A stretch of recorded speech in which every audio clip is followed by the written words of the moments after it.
সিদ্ধাৰ্থ শ্যামকানুৰ ঘৰ ভাঙিবলৈ দম নাই নেকি মুখ্যমন্ত্ৰীৰ? আজি পৰ্যন্ত কিয় জুবিনক ন্যায় দিয়াত অসমৰ্থ হিমন্ত বিশ্ব শৰ্মা? মাফিয়াক গুলিওৱা হিমন্তই কিয় সিদ্ধাৰ্থ আৰু শ্যামকানুক গুলিয়াব পৰা নাই? জুবিন গাৰ্গ অসমৰ ৰাইজৰ মাজৰ পৰা কায়িকভাৱে নোহোৱা হোৱা আজি 25টা দিন। 25টা দিনৰ অন্ততো জুবিন গাৰ্গৰ ন্যায় দিবলৈ অসমৰ্থ মুখ্যমন্ত্ৰী হিমন্ত বিশ্ব শৰ্মা। ন্যায়ৰ নামত ইজনৰ পাছত সিজনকৈ ব্যক্তিক যদিও তলব কৰা হৈছে, বৰ্তমানলৈকে সুফল লাভ কৰিবলৈ সক্ষম হোৱা নাই অসমৰ সাধাৰণ জনতা।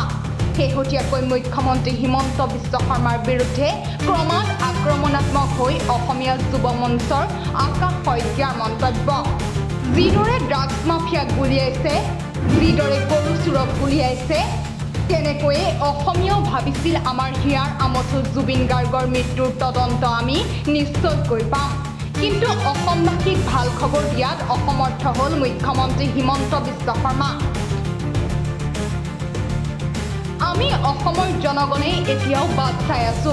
যদিহে গৰু মাফিয়া ড্ৰাগছ মাফিয়াক গুলিয়াব পাৰে, তেনেহ'লে আমাৰ হিয়াৰ আমঠু জুবিন গাৰ্গৰ হত্যাকাৰী কিয় গুলিয়াব নোৱাৰে?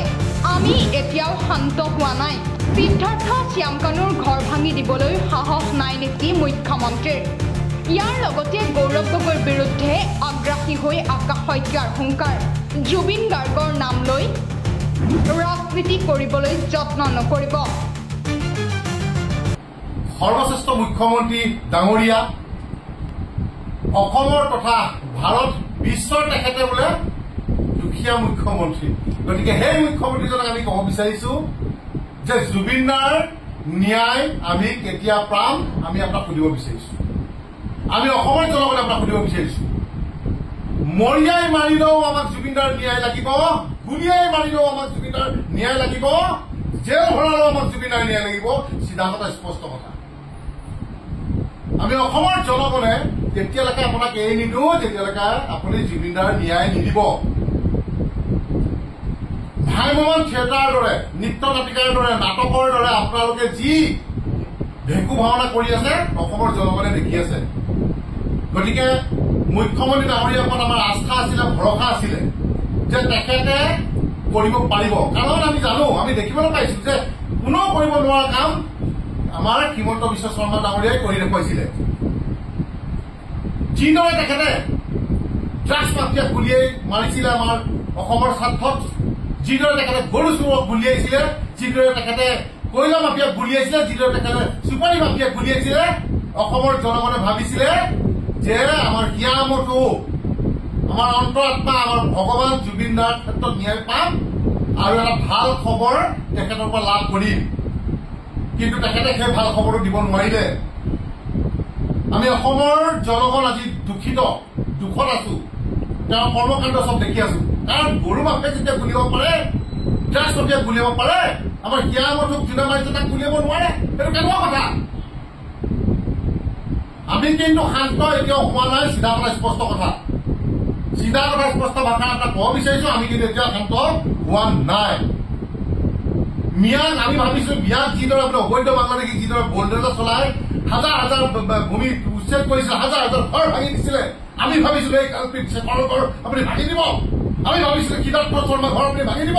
আমি ভাবিছিলো শ্যামকানু ঘৰ আপুনি ভাঙি দিব। কিন্তু আপুনি এইটো নকৰিলে। গতিকে অসমৰ জনগণে দেখি আছে আপুনি যিদৰে জম্প মাৰি আছে যে 2026ত আমি একো কৰিব নালাগে, জিকি যাম। এইটো আকাশত চাং পতা কথা আপুনি নকব, আকাশত চাং পতা কথা আপুনি নকব। অসমৰ জনগণ কিন্তু ৰৈ আছে। অসমৰ জনগণে কিন্তু চাই আছে আৰু সময়ৰ অপেক্ষাত আছে। কিন্তু চিধা কথা আপোনাক আমি কৈ দিছো। আৰু এটা আমি কথা আপোনালোকৰ যোগেদি ক'ব বিচাৰিছো, আমি দেখিছো সিদিনা সংবাদ মাধ্যমৰ যোগেদি দেখিছো যে গৌৰৱ গগৈ ডাঙৰীয়া এটা ৰেলী কৰিছে।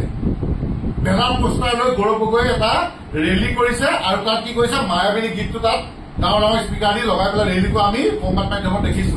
গতিকে আমি এটাই কথা ক'ব বিচাৰিছো, don't bring your dirty policy to Zubeen Garg. Don't bring your dirty policy for Zubeen Garg. প্ৰত্যেকটো ৰাজনৈতিক দলক আমি কৈ দিব বিচাৰিছো যে ৰাজনীতি নানিব জুবিন গাৰ্গৰ লগত। কিন্তু জুবিন গাৰ্গ কেতিয়া ৰাজনীতি আপোনাৰ কাৰণে হ'ব নোৱাৰে। বিজেপি হওক এজেপি হওক কংগ্ৰেছে হওক CPI হওক অখিল গগৈ হওক ৰুইনে হওক যোনে নহওক আমি কৈ দিছো ডাৰ্টি পলিটিক্স কিন্তু জুবিন গাৰ্গৰ ক্ষেত্ৰত ইউজ নকৰিব এতিয়া প্ৰশ্ন হয় ন্যায় কেতিয়া পাব জুবিন গাৰ্গে কেতিয়া জুবিন গাৰ্গৰ মৃত্যুৰ ন্যায় লাভ কৰিব অসমবাসীয়ে ন্যায় দিবলৈ সক্ষম হ'বনে মুখ্যমন্ত্ৰী সেয়া হ'ব সময়ত লক্ষণীয় news desk report NV Live